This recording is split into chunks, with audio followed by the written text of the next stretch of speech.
Good morning, everyone. Welcome to the Clovis Brief. I'm your host, and this is Sunday, June 7th, 2026. Let's start with what's happening right outside your window here in northern Illinois. Right now, it's a pleasant 61 degrees, feeling like 62, with clear skies and light winds around 3.5 miles per hour. We're looking at a high today of 82 degrees with a low of 61, and it'll be overcast as the day goes on. Now, here's where things get interesting for the week ahead. Tomorrow, Monday, we're expecting heavy rain with over 1/3 of an inch of precipitation, high of 84. Tuesday brings more rain, though lighter. Then Wednesday and Thursday, we're looking at thunderstorms with Thursday potentially bringing over an inch of rain. So if you've got outdoor plans this week, today's your best bet. Today's episode is packed with some significant stories. We'll be covering major international developments, including the ongoing situation in the West Bank where there's been a deadly shooting. Plus, we've got breaking news about a mass shooting at a festival in Ohio. On the tech front, we're diving deep into some fascinating developments in AI research, including new work on compressing key-value caches and some groundbreaking protein biology modeling. And in security, we've got a serious situation to discuss with CISA warning about active exploitation of a SolarWinds vulnerability, plus some concerning news about hackers manipulating Meta's AI chatbot to hijack Instagram accounts. Let's dive in. We begin with breaking news from Ohio. AP News is reporting that at least 12 people have been shot near a festival in Toledo, and as of this morning, suspects are still at large. Authorities are actively searching for the gunmen, and this is very much an ongoing situation. The shooting occurred near what's been described as an Ohio festival, and police are urging the public to remain vigilant while they continue their manhunt. Turning to the Middle East, the situation in the West Bank continues to escalate. Israel's rescue services are reporting 1 person dead and 5 wounded in shootings near the West Bank. AP News has this story, and it adds to the ongoing tensions in the region. Speaking of which, NBC News is reporting that Israel is facing growing pressure over alleged abuse of Gaza flotilla members. Multiple international organizations are raising concerns about how detained flotilla participants have been treated. There's also concerning news about military escalation. NBC News has learned from sources that the Pentagon has raised the threat level of Israeli spying on the United States to its highest level. This is a significant diplomatic development that speaks to growing tensions even between allied nations. Meanwhile, in a major geopolitical development, NPR is reporting that Pope Leo XIV has made a strong statement about the potential for war with Iran, declaring it is not a just war. This papal intervention comes as international tensions remain high. The Pope made these comments during what the BBC describes as a historic visit to Spain, the first papal visit there in 15 years, where he also warned against fanning the flames of polarization. In Spain itself, massive crowds turned out for the Pope's visit. AP News reports that 1 million people flooded Madrid streets to see the Pope's flower-carpeted procession, an extraordinary show of religious devotion and public gathering. From Europe, we have political news. The BBC reports that UK Prime Minister Starmer is hosting Ukrainian President Zelensky, along with French President Macron and German politician Merz, to discuss continued support for Ukraine. This comes as Starmer faces domestic political challenges. The BBC also reports he told supporters he will fight any leadership contest, suggesting there's internal party pressure on his position. Additionally, the BBC notes that delays to the UK's defence plan are undermining the country's credibility, according to members of Parliament. There's a developing story about Russian domestic security. The BBC's Steve Rosenberg reports that Russia's economic forum has been overshadowed by drone attacks on St. Petersburg, a significant escalation of internal security threats within Russia proper. In electoral news, AP News reports that Armenians went to the polls under Russian pressure aimed at preventing a drift toward the West. This election is being closely watched as a test of Russian influence in former Soviet states. From the United States political scene, Politico is reporting that Democratic confidence is surging with Josh Turek's Iowa Senate primary win. Democrats are increasingly optimistic about their chances of flipping seats in traditionally red states.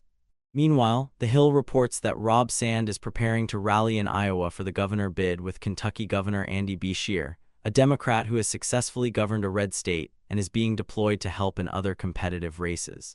In a fascinating political story, Politico reports that Republican Representative Nancy Mace knows her vote on the Epstein-related bill screwed her with Trump supporters, but she doesn't care.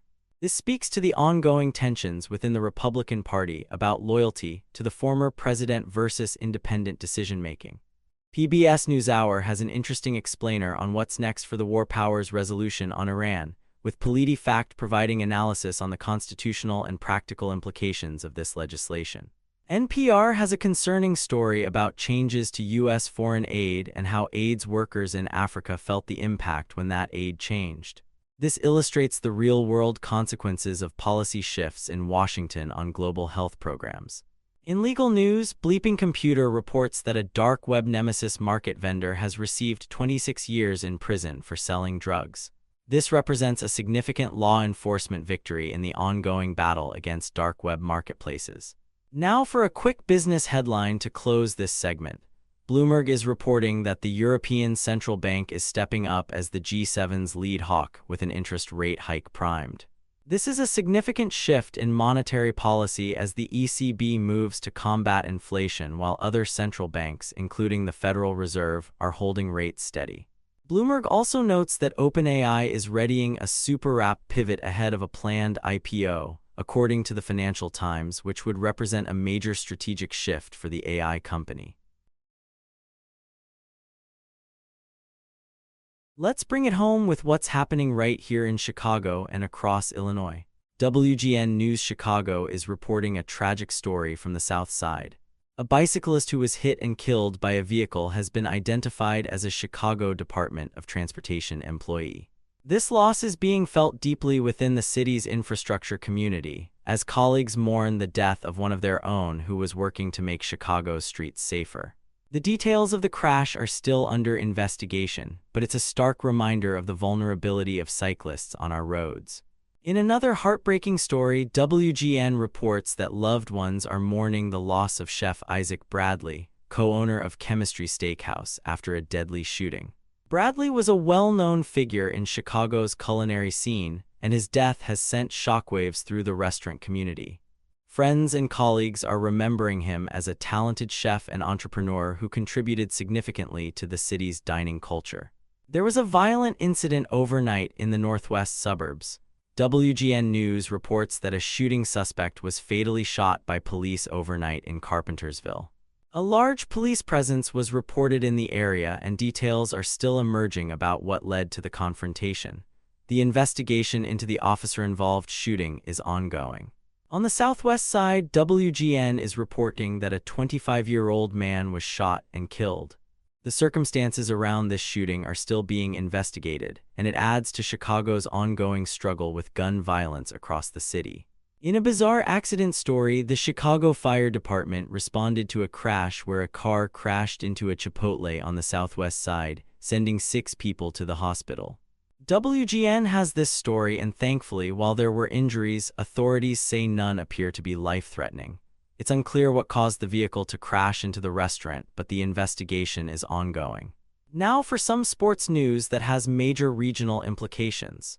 WGN is reporting with the headline "Transform the Region" as the Chicago Bears have voted to advance their stadium project in Hammond, Indiana. This is huge news for the region. The Bears are seriously pursuing a move across the state line to Indiana, which would have massive economic and cultural implications for both Illinois and Indiana.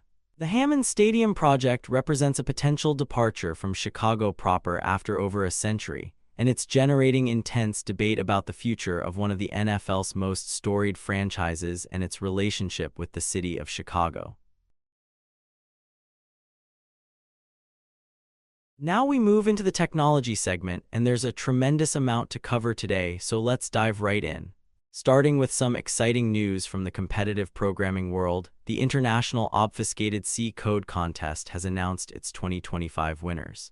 Hacker News is giving this significant attention with 170 points and 46 comments.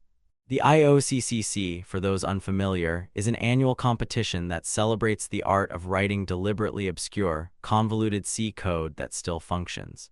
The 29th contest winners have been announced at IOC.org, And as always, these entries represent some of the most creative and mind-bending uses of the C programming language you'll ever see.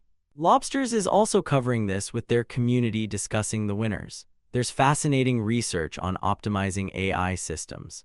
A researcher named Fergus Finn has published work on speculative key-value coding that can losslessly compress KV cache by up to 4 times. Hacker News is discussing this with 41 points.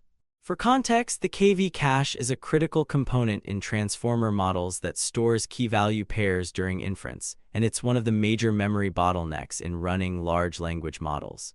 Being able to compress this by 4 times without losing information could dramatically reduce the memory requirements for running these models, making them more accessible and cheaper to deploy. On the infrastructure and systems side, there's a great deep dive into Windows 16 memory management over at the OS2 Museum. Hacker News has this with 25 points. For those interested in computer history and how operating systems evolved, this is a fascinating look at the constraints and clever solutions that defined an era of computing. Here's a story that's frustrating a lot of gamers. GitHub and Hacker News are both highlighting that Valve's peer-to-peer networking has been broken for more than 2 months. The GitHub issue has attracted significant attention with 169 points and 77 comments on Hacker News. This is affecting multiple games that rely on Valve's game networking sockets library, and developers are expressing frustration that such a critical piece of infrastructure has been broken for this long without resolution. From the world of analog nostalgia and digital art, there's an open-source project called NTSCRS that's gaining traction. Hacker News has this at 349 points with 93 comments. This is an open-source video emulation tool that recreates analog TV and VHS artifacts. It's written in Rust and available at NTSCRS. Artists and game developers are finding creative uses for this to give their digital work that distinctive analog aesthetic that many people find nostalgic and visually interesting.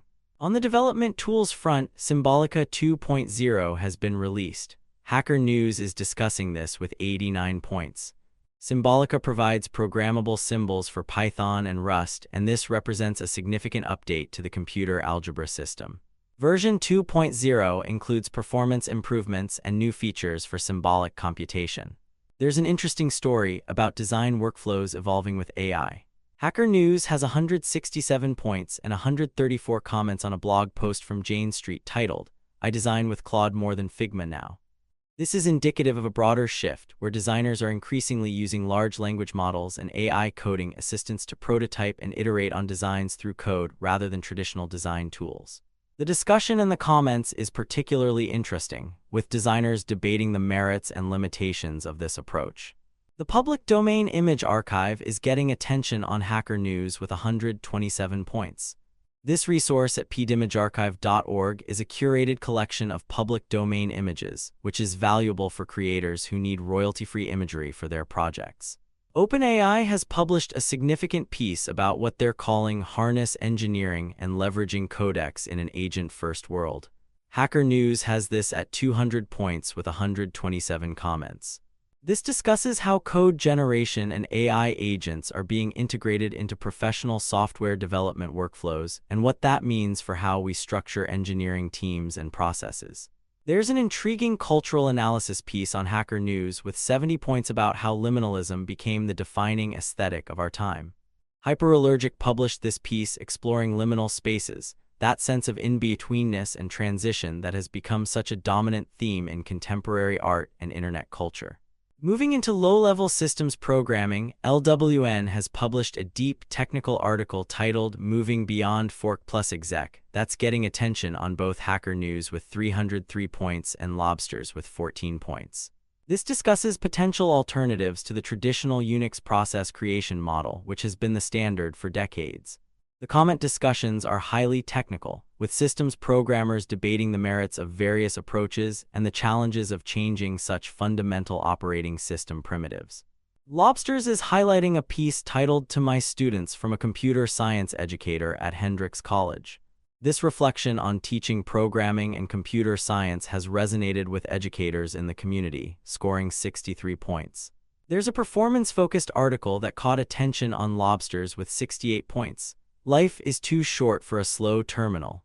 This piece at maindertstuage.nl digs into terminal performance optimization, something that matters when you're spending hours a day in a command line environment. The author explores various terminal emulators and their performance characteristics. On the satirical side, Lobsters has a piece scoring 37 points titled Getting Silly with C, Part and Int -8 bracket 3 by L. Kamtuff. This is exactly the kind of deeply technical yet humorous exploration of C language weirdness that the programming community loves. For the Nix and Gix communities, there's interesting work being done on interoperability. Lobsters has a piece scoring 10 points on the Gix-Nix abomination, leveraging Gix derivations in Nix. This explores how to use Gix, the functional package manager, within Nix workflows, which opens up interesting possibilities for users of declarative system configuration tools. Another Nix-related piece on Lobsters with 23 points discusses ergonomic overrides for Nix PKGs, published at haskellforall.com. This is about making it easier to customize and override packages in the Nix ecosystem, which is a common need for users who want to tweak package definitions. There's a cautionary database tale on Lobsters with 29 points about the perils of UUID primary keys in SQLite. Anders Murphy's blog post explores performance issues that can arise from using UUIDs as primary keys in SQLite databases, particularly around index efficiency and query performance. Now let's move into AI and machine learning research from Archive. There's been some genuinely interesting work published recently. First, there's a paper on tail-LOAR, which is Archive 2606.06494. This work focuses on protecting principal components in parameter-efficient continual learning. The researchers are addressing a key challenge in continual learning, where models need to learn new tasks without forgetting old ones. Their approach using spectral decomposition and protecting key components shows promise for enabling more efficient lifelong learning systems. Another paper introduces Handoff, which is Archive 2606.06493. This is about humanoid agentic task space whole-body control via distilled complementary teachers. Basically, they're working on enabling humanoid robots to be deployed in real-world environments by developing better control systems that can bridge the gap between high-level task planning and low-level whole-body control. They use a complementary teacher approach that combines different control strategies. There's work on Code to LoRa, Archive 2606.06492, which uses hypernetwork-generated adapters for code language models under software evolution. The problem they're tackling is that code language models need repository-level context to understand imports, APIs, and project-specific conventions. Their approach uses hypernetworks to generate LoRa adapters that can inject this contextual knowledge more efficiently than existing methods. TempoVLA, detailed in Archive 2606.06491, focuses on learning speed-controllable vision language action policies. The key insight here is that robot manipulation tasks alternate between fast transit phases and slow, precise contact stages. They've developed policies that can dynamically adjust their execution speed based on the risk level of the current phase, which should lead to faster overall task completion with maintained precision where it matters. There's research on regret minimization with adaptive opponents in repeated games, Archive 2606.06486. This is game theory work that studies how to minimize regret when playing against opponents who can adapt their strategies based on the history of play. This has implications for multi-agent systems and economic modeling. Finally, there's a paper on operation-guided progressive human-to-AI text transformation benchmarks for multi-granularity AI text detection, Archive 2606.06481. As AI writing assistants become more integrated into real workflows, many documents are no longer purely human or purely AI-generated. This research creates benchmarks for detecting AI-generated text at multiple levels of granularity, which is important for academic integrity and understanding how humans and AI collaborate in writing. Now for some applied AI news.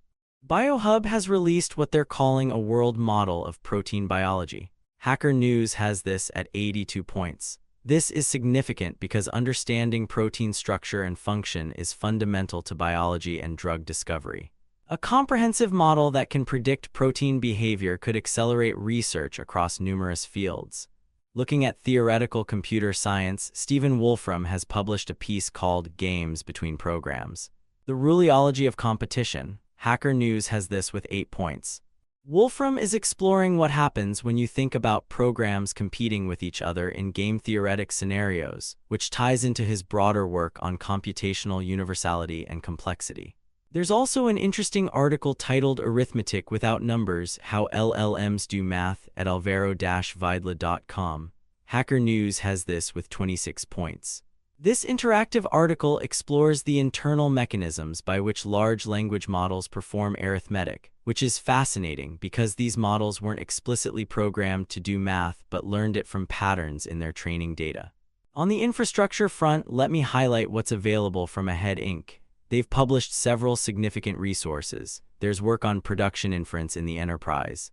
Lessons from testing Intel Gaudi 3, which explores real-world deployment scenarios for AI inference at scale. They've also published The Case for Hybrid AI Factories in AV/ADAS Development, which is particularly relevant for autonomous vehicle development. Another piece details Ahead's role as Microsoft's first strategic Azure Storage Services partner, exploring enterprise storage architecture. They have content on moving from AI assistance to autonomous operations, which discusses the evolution of AI operations in enterprise IT. There's also an executive playbook for liquid-cooled infrastructure for AI, which is becoming increasingly important as AI accelerators generate more heat and require more sophisticated cooling solutions. Ahead has been publishing benchmarking work on single-card LLM inference using Intel Gaudi 3 for enterprise workloads, providing practical guidance for organizations evaluating hardware options.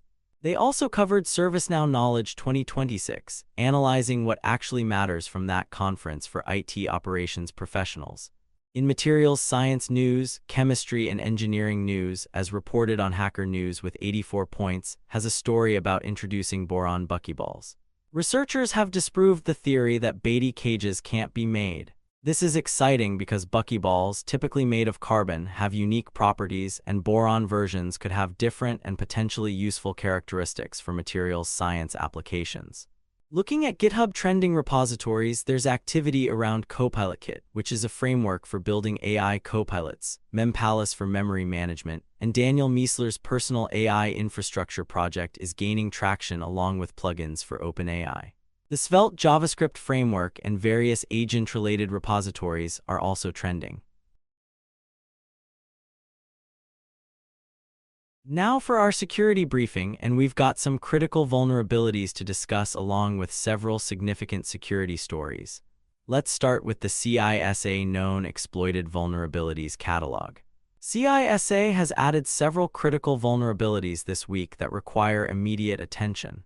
First, CVE 2026-28318, a SolarWinds SerView vulnerability that was added June 5th with a remediation deadline of June 19th. This is an uncontrolled resource consumption vulnerability that allows specially crafted post requests using the content encoding header to crash the server. Bleeping Computer is reporting that CISA warns hackers are now exploiting this SolarWinds SerView flaw to crash servers. This is actively being exploited in the wild, so if you're running SerView, you need to patch immediately or implement compensating controls. The fact that this can be triggered remotely with crafted requests makes it particularly dangerous for internet-facing servers. Next is CVE 2026-45247, added June 3rd with a deadline of June 6th. This affects Murasvit full-page cache warmer and contains a deserialization of untrusted data vulnerability that could allow unauthenticated attackers to achieve remote code execution. Deserialization vulnerabilities are particularly nasty because they often allow complete system compromise. If you're running this software, this should be your top priority given the short remediation window. CVE 2022-0492 was added June 2nd with a deadline of June 5th. This is a Linux kernel improper authentication vulnerability in cgroup's Vone release agent feature that could allow for privilege escalation. This is an older vulnerability from 2022 that's now being actively exploited, which shows that attackers are going back and exploiting known vulnerabilities that haven't been widely patched.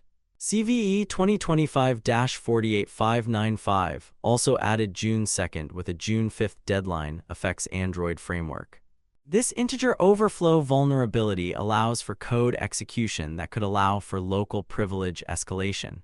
Android device administrators need to ensure their devices are updated to versions that include the fix. CVE 2024-21182, added June 1st with a June 4th deadline, is an Oracle WebLogic server vulnerability. This unspecified vulnerability could allow an unauthenticated attacker with network access via T3 or IIOP protocols to compromise Oracle WebLogic. Given how widely WebLogic is deployed in enterprise environments, this is a significant risk. Now this is a big one. CVE 2026-0257 was added May 29th with a June 1st deadline, which has now passed. This is the Palo Alto Network's PAN-OS authentication bypass vulnerability. Palo Alto Unit 42 has published a threat brief specifically about active exploitation of this vulnerability. This allows attackers to bypass security restrictions and establish an unauthorized connection. Given that this affects firewall infrastructure that's supposed to be protecting networks, this is extremely serious.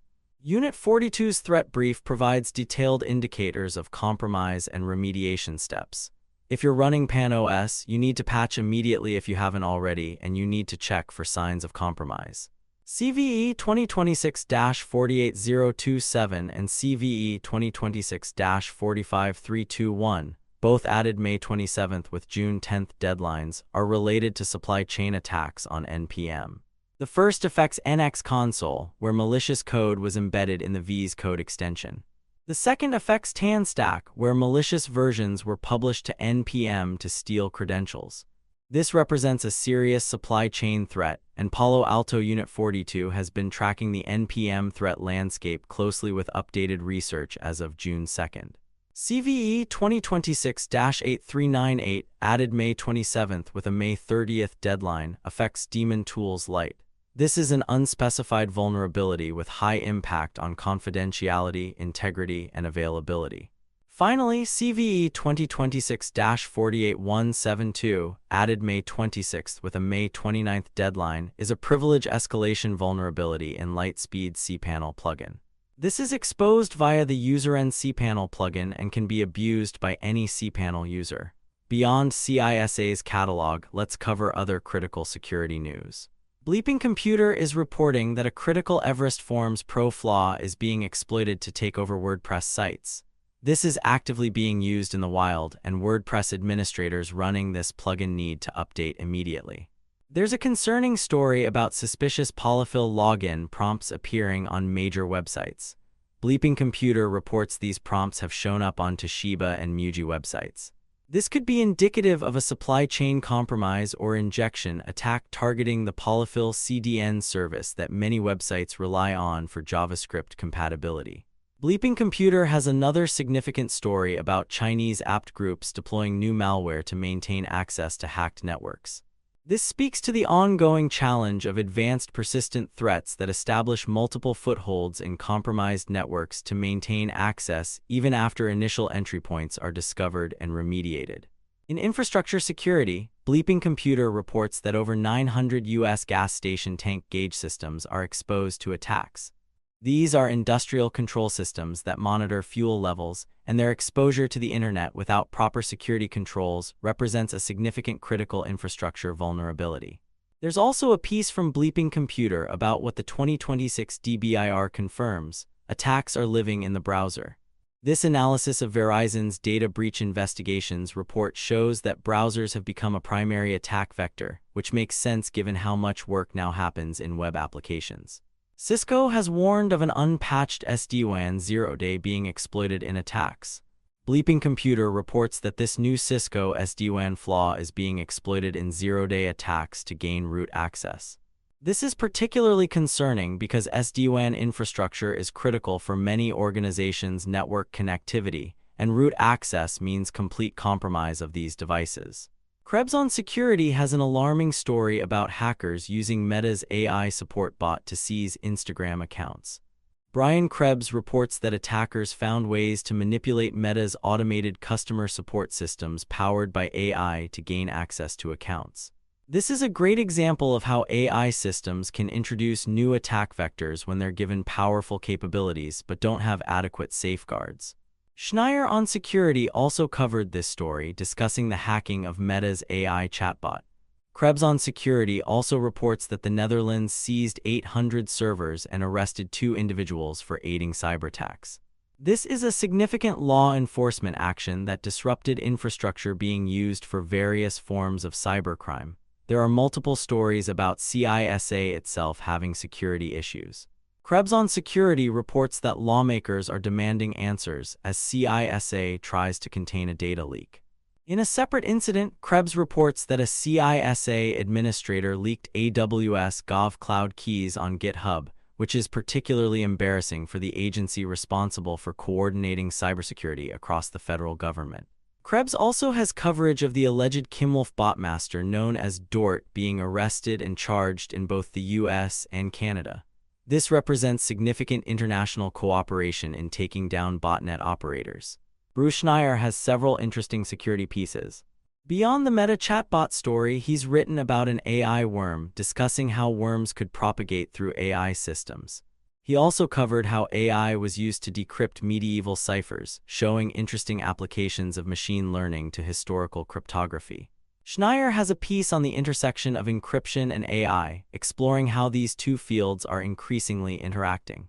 Finally, he's covering Microsoft threatening a security researcher, which raises important questions about vulnerability disclosure and the relationship between security researchers and vendors. The SANS Internet Storm Center has several items. They're reporting that the evil MSI background is back, referring to a particular malware technique that's seeing renewed use. They covered Microsoft's Corutils for Windows, which is interesting from both a usability and security perspective. They're also tracking continuing scans for Swagger JSON files, which often contain API documentation that can reveal attack surfaces. Palo Alto Unit 42 has published additional research beyond what we've covered.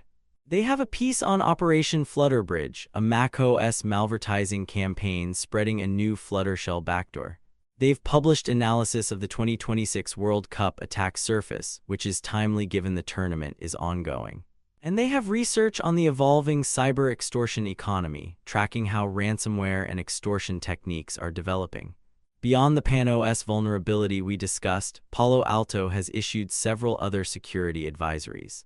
CVE 2026-0251 affects Global Protect app with a local privilege escalation vulnerability rated medium severity.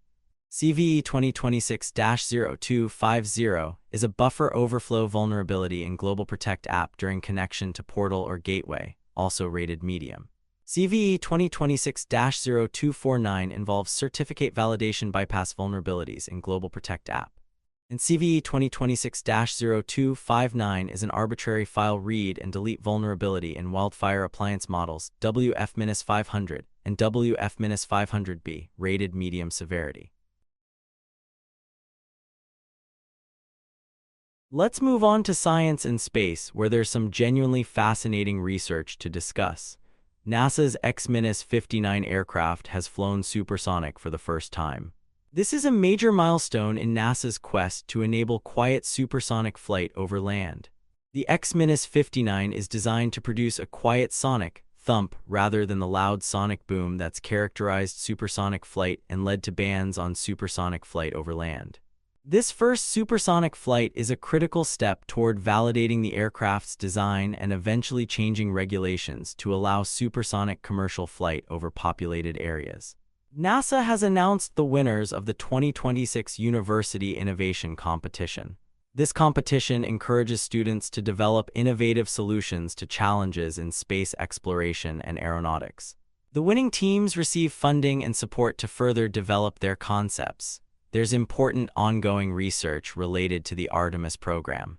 NASA reports that Artemis II moon mission research continues on Earth, even as the mission itself is in various stages of preparation. Scientists are conducting analog missions and simulations to prepare for the human return to lunar orbit. NASA has concluded an antenna mishap investigation and released the report. This involves a communications antenna that experienced problems, and NASA has conducted a thorough investigation to understand what went wrong and how to prevent similar issues in the future. NASA has published a historical piece about America's grueling second spacewalk, part of their First Steps series looking back at the early space program and the challenges astronauts faced during the pioneering days of spacewalking. Now for some disturbing space station news. Ars Technica reports that the saga of the International Space Station air leak took a worrying turn Friday. The article explains that work on Russia's leaky space station module caused astronauts to take shelter. This ongoing leak in the Russian segment of the ISS has been a concern for some time, and if the situation worsens, it could have serious implications for the station's continued operation. In nuclear energy news, Ars Technica reports that a small modular nuclear reactor reached criticality in its first test. This is a significant milestone for the SMR technology, which promises to make nuclear power more flexible and potentially safer than traditional large reactors. This is the first U.S. test of a modular reactor to reach criticality, which is when the reactor sustains a nuclear chain reaction. Ars Technica has a concerning health story about a baby botulism outbreak where the FDA still doesn't know the cause or how to prevent it. Infant botulism is a serious condition, and the fact that there's an outbreak with no clear source is troubling for public health officials. There's a fascinating archaeology and biology story from Ars Technica about ancient microbes frozen with Ötzi the Iceman that are still growing. Ötzi, the famous prehistoric mummy found in the Alps, has been preserved for over 5,000 years, and researchers have found that some of the microbes that were frozen with him can still be cultured and grown. This includes ancient strains of yeast and bacteria that provide insights into ancient microbiology. Ars Technica also has a strange story about scientists being ejected from a diabetes conference for distributing journal reprints. The details are somewhat unclear, but it appears researchers were removed from a conference for sharing published research papers, which raises questions about conference policies and academic freedom. In materials science, we mentioned earlier the story about boron buckyballs that made it to Hacker News. The American Chemical Society's CNN reports that researchers have disproved the theory that Beatty cages can't be made, successfully creating these boron fullerene structures. This opens up new possibilities in nanomaterial science. Let's wrap up with a quick look at the markets before we close out the show. Bloomberg is reporting that European markets are positioning for the European Central Bank to step up as the G7's lead hawk, with an interest rate hike expected. This represents a significant shift in global monetary policy, with the ECB moving to raise rates to combat inflation while other major central banks are holding steady or contemplating cuts. This divergence in monetary policy is creating interesting dynamics in currency markets and affecting global capital flows. In Asian markets, Bloomberg reports that South Korea has unveiled measures to stem the won's slide and curb speculation. The South Korean currency has been under pressure, and authorities are taking action to stabilize it. In corporate news, Bloomberg reports that OpenAI is readying a super app pivot ahead of a planned IPO, according to the Financial Times. This would represent a major strategic shift for OpenAI as it moves from primarily being an API provider to potentially offering consumer-facing applications. There was also an unusual incident reported by Bloomberg. A fire erupted on a luxury yacht near Singapore's Sentosa Cove, though details are limited at this time. U.S. markets have generally been mixed this week, with investors continuing to digest economic data and corporate earnings while keeping an eye on the evolving geopolitical situation and the Federal Reserve's next moves. And that wraps up today's episode of the Clovis Brief. Thank you so much for spending your Sunday morning with me. Tomorrow we'll be diving into what's sure to be a busy Monday with fresh security updates, the latest from the World Cup, and I'll have more details on those ongoing infrastructure and AI developments we touched on today, particularly around the semiconductor and data center space. Stay informed, stay secure, and I'll talk to you tomorrow.